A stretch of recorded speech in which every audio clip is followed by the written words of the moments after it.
नमस्कार दोस्तों, स्वागत है आप सभी का सक्सेस एजुकेटर के यूट्यूब चैनल पे। तो आज हम फिर से एक नई वीडियो के साथ, आज हमारा क्लास नंबर 2 है जिसमें हम डिस्कस करेंगे जनरल नॉलेज का ज्योग्राफी सेक्शन। तो पिछली वीडियो में भी हमने ज्योग्राफी पढ़ा था, तो आई होप आपने वीडियो देखी होगी। मैं लिंक आपको डिस्क्रिप्शन में दे दूंगा। और आज की जो है हमारी क्लास रहने वाली है, इसमें भी हम ज्योग्राफी के कुछ इंपॉर्टेंट जो है क्वेश्चंस देखेंगे। आप सजेशन में जो है कमेंट बॉक्स में लिख सकते हैं कि आपको किस रिलेटेड जो है सब्जेक्ट के रिलेटेड मटेरियल चाहिए, तो हम जो है उसके अकॉर्डिंग पढ़ाएंगे। ओके, तो फिलहाल जो है आज हम ज्योग्राफी कवर करते हैं। अगर आप चैनल पे नए हैं तो चैनल को सब्सक्राइब कर सकते हैं और साइड में आपको बेल आइकन देखने को मिलेगा, उसे ज़रूर दबाइएगा ताकि आपको जो है नोटिफिकेशन मिलती रहे। तो आज हमारे पास जो पहला क्वेश्चन है वो है, यदि दिल्ली में कोई मैच सुबह 10 बजे शुरू होता है तो लंदन में दर्शक उसे किस समय देखेगा। ओके, तो देखिए यहाँ पे दिल्ली में अगर मैच 10 बजे शुरू होता है तो लंदन में जो है दर्शक उसे किस समय देखेगा। तो सबसे पहले आपको मालूम होना चाहिए कि जो हमारा इंडियन स्टैंडर्ड टाइम है आपका, वो जीएमटी से 5.5 घंटे आगे चलता है, राइट। प्लस में आपने कभी भी देखा होगा, अगर आपके पास मोबाइल है तो आप जब टाइम सेट करते हैं तो उसमें आता होगा कि जब आपका टाइम जोन जो है हमारा कोलकाता बताता है, राइट, फ़ोन में। तो जब भी आप देखते होंगे वहाँ पे दिखाई देता होगा 5.30 प्लस करके साइन आता है, यानी कि जीएमटी से ग्रीनविच मेन टाइम से हमारा टाइम जो है 5.5 घंटे आगे है। यानी कि जीएमटी आपका कहाँ पे है, लंदन में। ओके, लंदन यूके में है, तो 5.5 घंटे हमारा टाइम इनसे आगे रहता है। तो अगर सुबह 10 बजे यहाँ पे इंडिया में मैच चल रहा है तो वहाँ पे लोग देखेंगे सुबह 4:30 बजे, है ना, क्योंकि 6 से 10 आपका कितने 4 घंटे हुए, 6 से 1 घंटा पहले 5 कितने 5, तो 4.5 मतलब 4.5 घंटे जो है 4:30 बजे जो है वहाँ पे वो मैच देखेंगे। उस समय यहाँ पे 10 बज रहे होंगे। ओके, आप माइनस कर लीजिए, 10 में से आप सीधे माइनस करिए 5.5 घंटे, तो आपका आंसर आ जाएगा।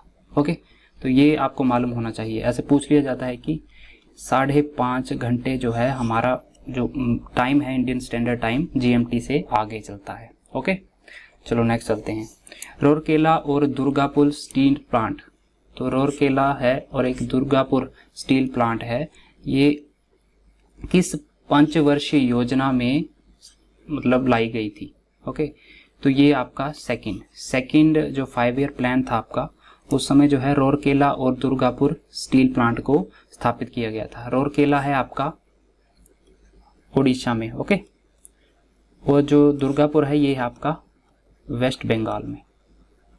तो ये आपको मालूम होना चाहिए। ओके, चलिए नेक्स्ट चलते हैं। रणजीत सागर डैम जो है, रणजीत सागर बांध नदी घाटी परियोजना किस नदी पर स्थित है। तो यहाँ पे नदी पूछी गई है, रणजीत सागर डैम जो है आपका किस नदी पे बना हुआ है, तो ये है आपका रावी नदी पे। ओके, आप मुझे बताएंगे कि गोविंद सागर जो डैम है किस नदी पे बनाया गया है। इतना मैं हिंट दे देता हूँ कि हिमाचल प्रदेश में है। अगर आप हिमाचल का जीके पढ़ रहे हैं तो आपको मालूम होगा इसका आंसर। नेक्स्ट है, बनिहाल दर्रा भारत के किस राज्य में स्थित है। बनिहाल दर्रा, बनिहाल पास जो है किस राज्य में है, तो ये है आपके जम्मू एंड कश्मीर में। पिछले वीडियो में हमने देखा था कि खारदुंगला पास जो था ये भी जो है जेएंडके में है। बनिहाल पास जो है ये भी आपका जेएंडके में पड़ता था। और पिछली वीडियो में हम 3 जो पासेस थे हिमाचल प्रदेश के वो दिखे थे, जैसे कि शिपकिला, बारालाचा और जो है तीसरा रोहतांग। तो ये 3 पास जो है हिमाचल प्रदेश के हैं और बनिहाल आपका जम्मू कश्मीर में। चलिए नेक्स्ट चलते हैं। गंगा किस मुख्य शाखा को बांग्लादेश में किस नाम से जाना जाता है। गंगा की मुख्य शाखा को, तो गंगा को जो है बांग्लादेश में किस नाम से जाना जाता है, यहाँ पे ये क्वेश्चन पूछा गया है। तो इसका राइट आंसर है पद्मा के नाम से जो है बांग्लादेश में गंगा को जाना जाता है। और जमुना को बोलते हैं ब्रह्मपुत्र नदी को जो है बांग्लादेश में जमुना के नाम से जाना जाता है। चलिए नेक्स्ट चलते हैं। निम्नलिखित राज्यों पर विचार कीजिए। यहाँ पे 3 राज्य दिए गए हैं जो इंडिया के, यहाँ पे उपयुक्त में से कौन सा राज्य हीरे का उत्पादन करता है। यहाँ पे हीरे का उत्पादन के बारे में पूछा गया है कि इनमें से कौन सा राज्य है जो हीरे का उत्पादन करता है मैक्सिमम। तो यहाँ पे आपका मध्य प्रदेश, केवल एक, ओके, मध्य प्रदेश ही है जहाँ पे आपको हीरे का उत्पादन देखने को मिलेगा। यहाँ पे 2 जगह हैं, जैसे कि एक है बूंदर जगह है, एक है आपका पन्ना। तो ये जो 2 डिस्ट्रिक्ट हैं यहाँ पे आपको जो है हीरे का उत्पादन देखने को मिलेगा। आपको मालूम होना चाहिए कि मध्य प्रदेश में आपको डायमंड की माइंस देखने को मिलेंगी। नेक्स्ट है थोरियम का मुख्य स्रोत मोनाजाइट सैंड जो है भारत के किस राज्य में प्रमुखता से पाया जाता है। तो मोनाजाइट सैंड जो है भारत में, उसमें आपको देखने को मिलेगा थोरियम। तो वो कौन से राज्य में देखने को मिलता है, तो वो है आपका केरल। पिछली वीडियो में भी हमने डिस्कस किया था, तो उससे रिलेटेड ये क्वेश्चन है। तो थोरियम जो आपको देखने को मिलेगा केरल में, और दूसरा राज्य है राजस्थान में। ये 2 राज्यों में जो है थोरियम देखने को मिलता है। नेक्स्ट इज निम्नलिखित में से कौन सा राष्ट्रीय मार्ग सिक्किम को शेष भारत से जोड़ता है। तो सिक्किम को जो है शेष भारत से कौन सा राष्ट्रीय राजमार्ग जो है जोड़ता है, तो वो है ए इसका आंसर, राष्ट्रीय राजमार्ग 31A। सिक्किम हमारे लिए इसलिए इम्पोर्टेंट है क्योंकि ये नॉर्थ ईस्टर्न स्टेट है आपकी, और इसे चिकन स्नैक भी बोला जाता है। ओके, अगर आप मैप में देखेंगे तो एक चिकन के नेक की तरह जो है जुड़ा हुआ है ये नॉर्थ ईस्ट और भारत को जो है राष्ट्रीय राजमार्ग 31 ये जोड़ता है। ओके, खासकर सिक्किम के साथ। तो ये आप वेरी इंपॉर्टेंट क्वेश्चन है, ये आप याद रखिए। नेक्स्ट चलते हैं, हीराकुंड बांध किस नदी पर स्थित है। तो हीराकुंड बांध जो है आपका महानदी पे स्थित है। महानदी कहाँ पे है, ये उड़ीसा में देखने को मिलेगा आपको। ओके, हीराकुंड बांध है, ये जो है आपका एशिया का, पूरे वर्ल्ड का, सॉरी, ये लॉन्गेस्ट डैम है। ओके, पूरे वर्ल्ड का जो है ये लॉन्गेस्ट डैम जो है माना जाता है हीराकुंड डैम। ओके, चलो नेक्स्ट चलते हैं, गुरु शिखर चोटी किस राज्य में स्थित है। गुरु शिखर चोटी, तो गुरु शिखर चोटी जो आपको देखने को मिलेगी ये आपको राजस्थान में देखने को मिलेगी। ओके, गुरु शिखर जो आपकी चोटी है ये अरावली रेंजेस है, जो आपके अरावली माउंटेन है ना, तो उसकी जो है ये हाईएस्ट पीक है गुरु शिखर। ओके, तो ये आपको राजस्थान में देखने को मिलता है। नेक्स्ट इस निम्नलिखित में से मध्य प्रदेश का कौन सा शहर शिप्रा नदी के तट पर बसा हुआ है। शिप्रा नदी के तट पर जो है मध्य प्रदेश का कौन सा ऐसा शहर है जो बसा हुआ है, वो है आपका उज्जैन। ओके, उज्जैन है शिप्रा नदी के किनारे। और हैदराबाद किस नदी के किनारे है, हैदराबाद है आपका मूसी नदी के किनारे। तो यहाँ पे काफ़ी फ्रिक्वेंटली क्वेश्चन पूछा जाता है कि कौन सी नदी के किनारे कौन सा शहर बसा हुआ है, तो ये आपको पढ़ना है जरूर। ओके, लूसेंट की बुक में ये सब दिया गया है, अगर लूसेंट की बुक आप देखेंगे। और जैसे कि आपका आगरा जो शहर है वो आपका यमुना नदी के किनारे है, दिल्ली भी आपका यमुना के किनारे है। तो इलाहाबाद आप बताएंगे कि कौन सी नदी के किनारे है डिस्क्रिप्शन में। ओके, कमेंट बॉक्स में आप लिख सकते हैं इलाहाबाद जो है कौन सी नदी के किनारे है। नेक्स्ट चलते हैं, चंबल नदी निम्नलिखित में से किस राज्य में नहीं बहती। चंबल नदी जो है निम्नलिखित में से किस राज्य में नहीं, यहाँ पे नहीं पूछा गया है कौन से राज्य में नहीं बहती है। तो ये आपके उत्तर प्रदेश में भी बहती है, मध्य प्रदेश में भी बहती है, राजस्थान में भी बहती है, लेकिन आपके गुजरात में जो है नहीं बहती। तो इसका राइट आंसर होगा डी। आपकी जो चंबल नदी है ये राजस्थान से होकर मध्य प्रदेश जाकर उत्तर प्रदेश में जो है यूपी में जाके ये यमुना नदी से मिलती है। तो ये यमुना नदी की जो है सहायक नदी है चंबल। ओके, तो ये आप याद रखेंगे। नेक्स्ट चलते हैं, अंडमान और निकोबार द्वीप समूह को मिलाकर भारत की कुल तटीय रेखा की लंबाई कितनी है। तो अंडमान और निकोबार जो आपके आइलैंड हैं उन दोनों को मिलाकर जो है आपको यहाँ पे पूछा गया है कोस्टल। ओके, भारत, ये मैंने रफ मैप ड्रा किया है। आपकी कोस्टल सिटीज, सबसे पहले आपको मालूम होना चाहिए कि आपकी कोस्टल सिटीज कितनी है, कोस्टल स्टेट्स कितनी हैं आपकी। तो टोटल आपकी कोस्टल स्टेट्स हैं 9। ओके, जैसे कि गोवा, गुजरात हो गया आपका, महाराष्ट्र, जो आपका कर्नाटका, केरला हो गया, तमिलनाडु, आंध्र प्रदेश, उड़ीसा हो गया, वेस्ट बंगाल हो गया, ऐसे करके आपकी 9 जो हैं कोस्टल स्टेट्स हैं। तो अगर आप कोस्टल स्टेट्स की बात करें प्लस आपकी 2 यूनियन टेरिटरीज हैं, लक्षद्वीप यहाँ पे आपका सॉरी यहाँ पे आपका आ गया अंडमान निकोबार। तो इन सब की जो है कुल जो है लंबाई जो है 7,517 जो है किलोमीटर की लंबाई है। और अगर हम लैंड मास के अगर पूछा जाए आपसे पूरी लैंड की जो भारत की पूरी बाउंड्री है, जिसमें कोस्टल भी जो आपके कोस्टल स्टेट्स हैं उसको मिला के और प्लस जो बाकी भी आपकी लैंड लॉक्ड जो स्टेट्स हैं, पूरा का पूरा अगर आपसे पूछा जाए तो वो है 15,200 किलोमीटर। ओके, अगर टोटल पूछा जाए तो आपका ये है। अगर आपसे ये पूछा जाए कि तटीय रेखा कोस्टल बाउंड्री पूछी जाएगी तो आपकी ये होगी। ओके, चलिए नेक्स्ट चलते हैं। Bharat Myanmar friendship road Bharat के किस राज्य को म्यांमार से जोड़ती है? तो भारत म्यांमार के बीच में एक फ्रेंडशिप रोड है, तो ये आपका मणिपुर से होके लिंक करता है। ओके, मणिपुर आपको मालूम है, मैप में आप देख पा रहे हैं मणिपुर कहाँ पे है, तो मणिपुर के साथ जो है ये टच करता है आपस में, राइट। तो ये आप याद रखेंगे। चलिए नेक्स्ट चलते हैं। सिंधु नदी किस पर्वत श्रेणी से निकलती है? तो सिंधु नदी जो आपकी इंडस रिवर है कौन सी पर्वत श्रेणी से निकलती है? तो ये आपकी कैलाश श्रेणी की उत्तरी ढलान से, राइट। तो इतना डीपली खैर आपसे नहीं पूछा जाएगा, लेकिन आपको मालूम होना चाहिए कि कैलाश श्रेणी से निकलती है। कैलाश जो है आपका मानसरोवर झील है ना जो आपकी, तो वहीं से निकलती है, जहाँ से आपकी सतलुज नदी और ब्रह्मपुत्र नदी निकलती है। ओके, तो ये आप याद रखेंगे। चलिए नेक्स्ट चलते हैं। भारत वन अनुसंधान संस्थान किस स्थान पर स्थित है?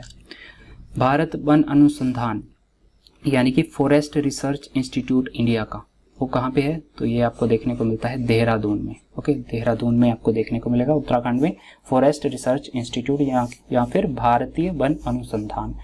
तो दिक्कत कहाँ पे आती है बच्चों को कि जो ये हिमाचल प्रदेश पुलिस कांस्टेबल का एग्ज़ाम रहता है ये हिंदी में रहता है, तो कुछ ऐसे वर्डिंग रहती हैं जो कि काफ़ी डिफ़िकल्ट रहती हैं, जो इंग्लिश मीडियम में स्कूल में बच्चे पढ़े होते हैं, तो उसके लिए थोड़ी जो है डिफ़िकल्टी है। तो इसलिए जो है यहाँ पे हम हिंदी में इसको डिस्कस कर रहे हैं क्वेश्चंस को, राइट। चलिए नेक्स्ट चलते हैं। भारत के किन 2 राज्यों में थोरियम पर्याप्त मात्रा में पाया जाता है? तो थोरियम की फिर से बात आ गई। तो थोरियम सबसे ज़्यादा कहाँ पे पाया जाता है? मैंने आपको पिछली जो है क्वेश्चंस में भी बताया था, केरल और राजस्थान में। तो केरल और राजस्थान जो है ऐसे राज्य हैं जहाँ पे थोरियम जो है अधिक मात्रा में पाया जाता है। और आपके ये दोनों जो हैं ये किस में इस्तेमाल किए जाते हैं? ये आपके न्यूक्लियर जो आपका रिएक्टर होता है, जो कि जिससे हम ऊर्जा जो है बनाते हैं, न्यूक्लियर रिएक्टर होते हैं, उसमें ये यूज़ किया जाता है। ओके, चलिए नेक्स्ट चलते हैं। निम्नलिखित में भारत में कौन सा स्थान केसर के उत्पादन के लिए प्रसिद्ध है? तो केसर के सबसे ज़्यादा उत्पादन कहाँ पे होता है इंडिया में?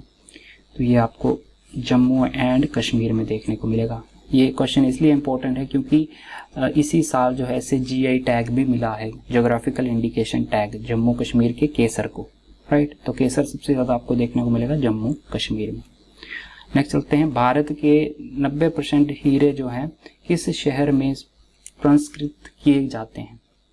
तो 90% हीरे जो हैं उनकी माइनिंग जो आपको, उनके पॉलिशिंग जो है सबसे ज़्यादा कहाँ पे देखने को मिलेगी आपको? तो वो देखने को मिलेगी सूरत, ये आपका गुजरात में है, राइट। गुजरात के सूरत डिस्ट्रिक्ट में जो है 90% हीरों को जो है वहाँ पे पॉलिशिंग की जाती है।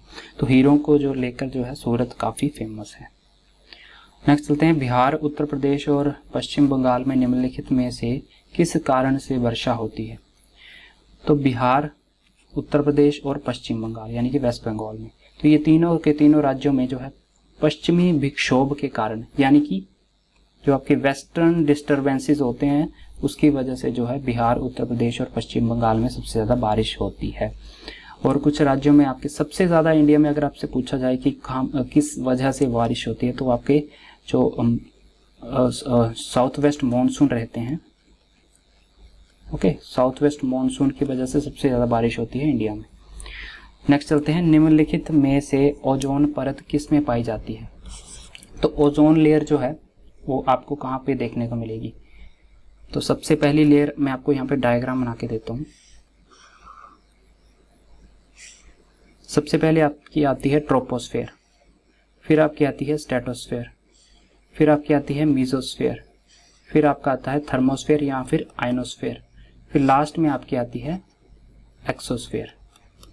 ओके, तो सबसे नीचे वाली परत जो रहती है उसको हम ट्रोपोस्फेयर बोलते हैं।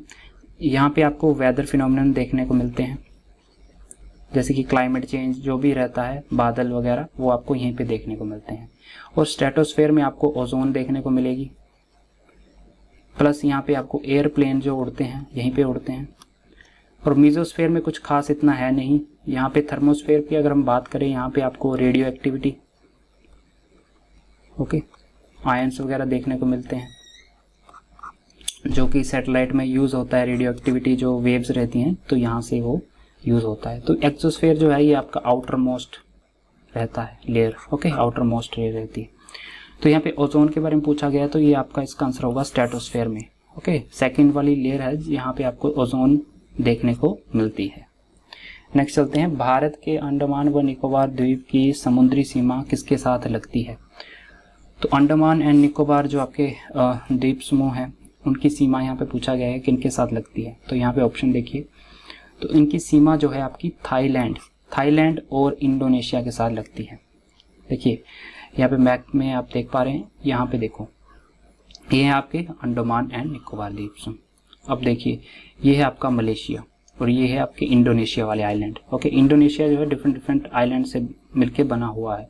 तो ये जो देखिए समुद्री जो है इसकी सीमा देखिए इसके मलेशिया के साथ भी टच कर रही है और इंडोनेशिया के साथ भी टच करती है। तो इसका राइट आंसर होगा राइट।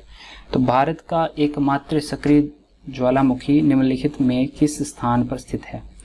तो इंडिया में एक लौता ज्वालामुखी आपको देखने को मिलेगा, वो कहाँ पे देखने को मिलेगा? तो वो आपको देखने को मिलेगा बैरन द्वीप में, यानी कि बैरन आइलैंड में।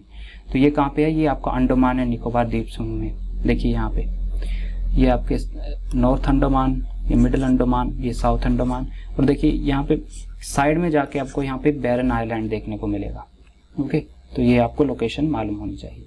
चलिए नेक्स्ट चलते हैं, जोजिला दर्रा देश के किस राज्य में स्थित है?